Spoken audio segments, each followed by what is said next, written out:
you're wondering what I'm doing here. Let me ask you, if you're watching this in replay, go ahead and tag somebody. If you want to tag somebody, go ahead and share it. If you want to share somebody, whatever you want to do. I know most of you know that already, and you know me already, but you never know. So what I want to talk about today, it just happened today. So I got a call from Sasha, my buddy, who I worked with since 1998 in 3 different companies, or maybe 4. I think it was 4 different companies actually. And he said, man, there's some, I only have good memories of the times that we had together. You were like a very unique boss, and like I never met anybody like you. And he was telling me the things that he remembers about me that I don't remember, right? And I was like, wow, that's a trip, man. Like I did that, or I said that. He's like, yeah, this is what I learned, and I use it to this day. And I was like, wow, check that out. And then at the same exact time, I got a message on LinkedIn that said, hey, this is so-and-so from Zurich when you worked here in 2013. I was looking through my old pictures and I found some stuff of you, and I wanted to tell you you're the best boss I ever had. They don't make them like you anymore. I was like, what the heck's going on here? In one day, and within an hour, 2 people from my past, one from 1998 and one from 2013 or 2012. It's crazy. It's crazy. Sorry. And so I'm sitting there thinking, like, what is it trying to tell me, right? What's it trying to tell me? Why am I being presented with the past by how good I was as a boss when I was working in the corporate world, as a freelancer or as a contractor, by the way? And I'm like, what's it trying to tell me? So I'm sitting there going, okay, does that have something to do with my place in the world back then? My place in the world back then was very certain about where I was going. Very, very certain. I just, met my now wife, and we had, I was very certain what I was doing with her. I was very certain of what my accomplishments were going to be. I knew where we were going. She told me where we were going. So I knew where we were going, right? And I was in that flow state. And then until recently, I guess I haven't been in that flow state. And I feel like it's the universe trying to tell me, like, what is it that you had that you don't have anymore? What is it that you may have now that you didn't have before? Or you do whatever. And so I'm asking, like, why are you telling me this? Like, what does it tell you? Well, he goes, because when you're in the situation you are now, it reminded me of how you used to be, right? And I was like, wow, how I used to be. We all change, so for better, for worse, whatever. And so I'm taking bits and pieces from this. And the woman who wrote me from Zurich sent me a video, and it showed me. It said, "Who wouldn't love a boss like this?" And it showed me at my desk playing music and singing at different times of the year when I was there. Like, I used to always play music and sing in the office for everybody, just for the heck of it. And I think, that really, it was joy. It was fun. And then I was talking to Lane, and he's on the way to Missouri, I think, for Christmas for his family. And we were talking about what we're doing and how it's exploding, and how the business is just exploding, and how where we're going to be in 2 months is beyond believable. And in the end, we're like, what's it all about? We're like, it's about joy, isn't it? And I thought, holy shit, okay, there we go. Joy that I had back then in the office with everybody. Now joy again. So for me, it was like, wow, okay, yeah, I'm getting it. It's focus on joy. And I remember when my daughter woke up, I don't know, when I came back from Mexico, when I did some bufo, the God particle, my daughter woke up and was saying, I just want to have fun. I just want to play. I want to have fun. And hey, Bobby, how you doing, brother? And I was like, wow, why was my daughter telling me when she wants to play and have fun? And it turns out that was probably a dream or whatever it was, me talking about myself. I just want to have fun and joy. So the message is very clear, Stephen Kuhn: have fun and have joy in life. And I think that's some good advice for everybody, because look, we talk about quality of life. That's what we always say. At the end of the video, I say it's all about quality of life, right? Quality of life is making the best of the moment, no matter what the task. Hey, there he is. Gustav, he was there too. I just saw the video. Nicole sent me the video, Gustav. And I just watched it. Oh my gosh, that was so cool. What a crew we had, right? Man, we had a great crew back then, Gustav. Man, Gustav actually worked in Budapest with me, and then I brought him to Zurich to work with me too. And he's still in Zurich. That was 2012, I think, or 13. And now he's still in Zurich. So in Switzerland, however many years later this is. And so what it's telling me is, man, joy. Joy. It's simple. We complicate life. We overcomplicate relationships. We overcomplicate our jobs. We overcomplicate all of our accomplishments. And in the end, what are we in pursuit of? The mind, the conscious mind, is always in the pursuit of happiness. It's always in the pursuit of happiness. And what leads to happiness? Joy. Joy leads to happiness. Enjoying the moment, quality of life. Especially now around the holidays, people take time out to have quality of life. What if it was the holidays every day? How would you act? Would you get used to it and then you ignore it again? Or do you want to make a conscious effort to actually have joy in life? Because that's what I'm doing, folks. That's what I'm telling you right now. I'm doing that shit, right? I'm doing conscious moments of joy. There ain't nothing getting me down anymore. Zero. I'm not getting anything down. I had a fantastic weekend, the concert, met my old friends, and it was fantastic. Joy, right? Joy. That's what it's all about. And when you have joy, you can't help but attract that. And that's what I'm all about. That's what I'm all about. Yeah, sometimes we forget it because we're digging in deep. We're hunkering down. We're trying to make stuff happen. But in the end, we catch ourselves if we're good at what we do. If we're good at self-reflection, then we catch ourselves. And that's what I did. And so just shouting it out to the world, joy to the world. Joy is what it's all about. Joy will bring you that massive quality of life that everybody seeks, right?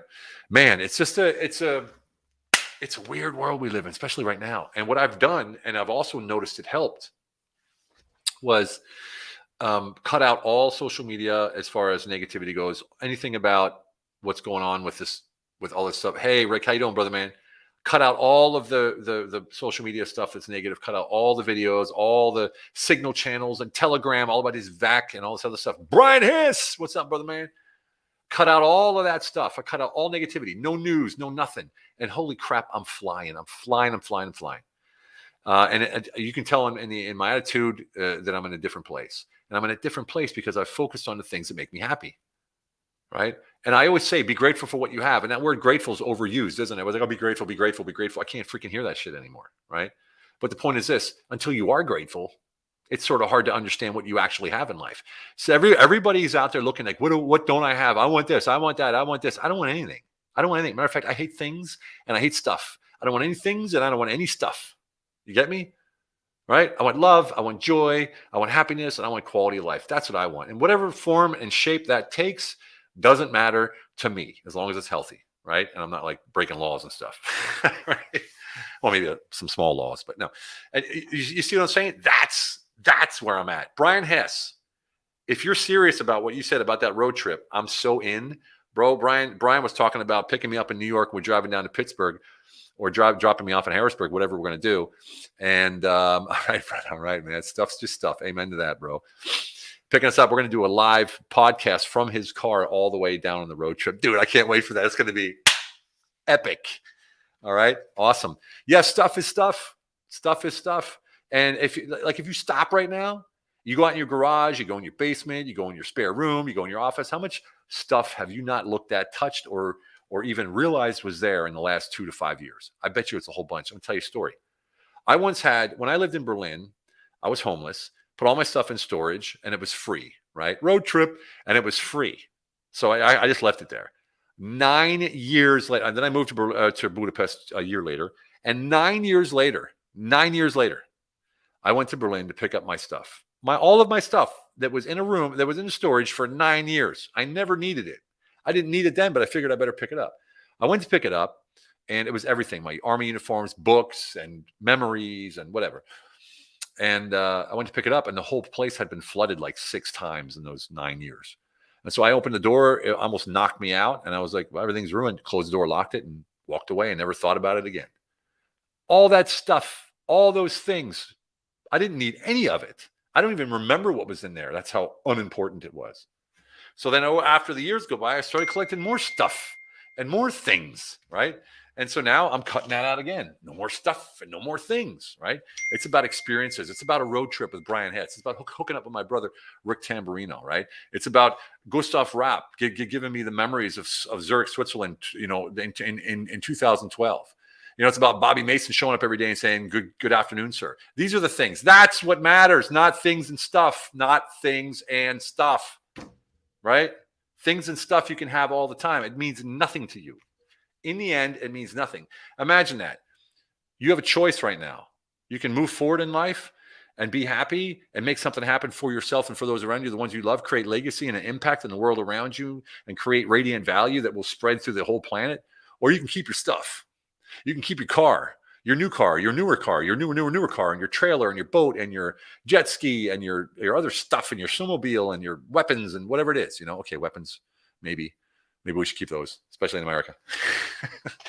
Like actually in America, keep your weapons. We need those. Otherwise, you'd be like other places on the planet right now and deep doo-doo. Yeah, and I really feel like, and this is like a revelation, there's so much going on in my life right now. There's so much change going on, so much learning going on. Yes, Tony, bit late, brother.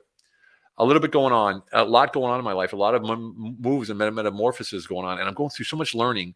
And as a matter of fact, I'm going to the States on the 12th of January, going to New York for 3 or 4 days, meeting with Amelia Antonelli, a really good friend of mine. We're going to hang out at her place, and we're going to brainstorm. We're going to make a difference. Then I'm meeting with Brian Hess, who's going to drive me down to Harrisburg or Pittsburgh and then back or whatever. I don't know what we're going to do. We're going to do a simultaneous podcast. Then I'm going home to see my family 4 days. Then I'm going to Illinois. I'm going somewhere. I'm flying into St. Louis. Don't remember where it is. Flying into St. Louis. I'm going to a retreat, which Rick Tamburino hooked me up with, Operation Restored Warrior, which is a faith-based warrior a restoration program. It's a 5-day program, which is going to be awesome. Then I'm going from there to meet Lane in Colorado Springs. So I'm flying across the entire country to have joy, to change, to help, to do, to spread value, to receive, right? And then I go back and I come back to Europe on the 30th of January. Then I'm here for February. Then in March, we go to Peru, Lane and I, with our group. If you haven't been to Peru and you want to join us, this is the time to do it. Illinois, that's right. I think it's Illinois, Rick. So if you want to join us in Peru, do it now because spots are running out. It's incredible. It's going to be amazing, amazing, amazing, amazing. Lake Titicaca in March and Machu Picchu in May. Choose your trip. You can check out the link on one of our pages here. I just made a post about it. And then after that, we're going straight to Seattle, Washington to 40 Years of Zen. 40 Years of Zen. And that, my friends, is blowing my mind. Because here's the deal. 40 Years of Zen. It's by Dave Asprey, the guy from Bulletproof Coffee. One of the mind hackers, right? The biohackers out there. And he has found a way to measure your brain waves and then put things in front of you on a screen or whatever, and in order to fire new impulses in your brain to make new connections. And then once they find those ones that fire those new connections, they keep it repetitive for those 5 days so that you build a bridge as if you've meditated for 40 years. Oh my God. And what that does for you, I know some friends who went through it. They're different people. They're powerful. They're strong. Their intuition, their manifestation abilities are just uncanny. And so it's really hard to get into that. But Lane and I got into it. And so we're going there after Peru in March. And then we're back. I'm back here in April. And then in May, I go back to Peru again. So yeah, it's a start sort of thing. And people are probably thinking right now, well, what about COVID? You can't travel. Bullshit. You can travel. I can travel. I did it last time. Lane did it last time. He traveled from the States. I traveled from here. We went to Peru. I went to Italy. We were in Dubai even when it was up. There's a way. If you have certainty inside of you, read the book, Unleash Your Humble Alpha. If you have certainty inside of you, anything's possible, right? And you do it with joy, and you do it with peace, and you do it with no malice at all, right? Loved it. So, all right, everybody, have a fantastic one. Man, this is a good one. This is going to be a good week. I wish you a good week. Take solace in the fact that the things and the stuff that you have, you don't really need it. And if you want to focus on something that makes a difference, focus on that thing that fulfills you from within. And it's definitely not from another person, my friend. Believe you me, it's not from another person. It's from you within yourself. Find out what that is, what that trigger is that makes you happy and joyful. And you hit that switch a couple times a day and then feel fantastic. And know why you're here on this planet, because that is so key. Why are you here on this planet? I can tell you why I'm here. I'm here creating radiant value so I could elevate people to a higher frequency. Boom. That's why I'm here. Let me hear your reasons why you're here in the comments. Otherwise, you have a fantastic one. And remember what they always say, or what I always say anyway. It's all about quality of life. Love you all. Thank you so much. And we'll see you.